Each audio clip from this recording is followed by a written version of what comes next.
Hi everybody, it's Wednesday, October 25th, which means this is another episode of Employee of the Month Lunch. And today I think we have a really fun menu. For the first course, we have Miniature Beef Wellingtons.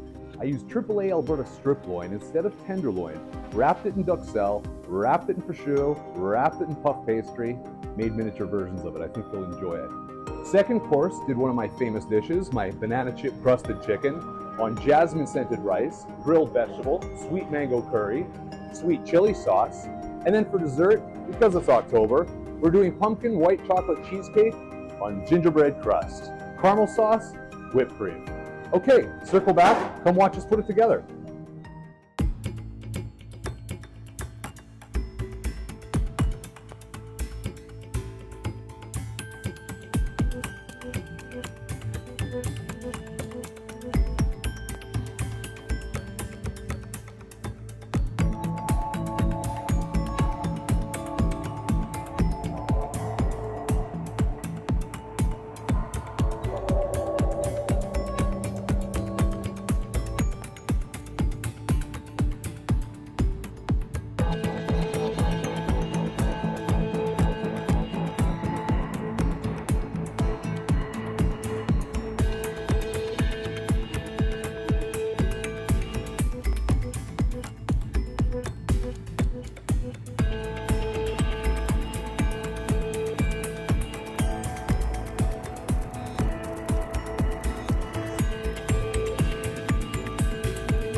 And as I walk by behind me, you're going to see Wendy plating our cheesecakes.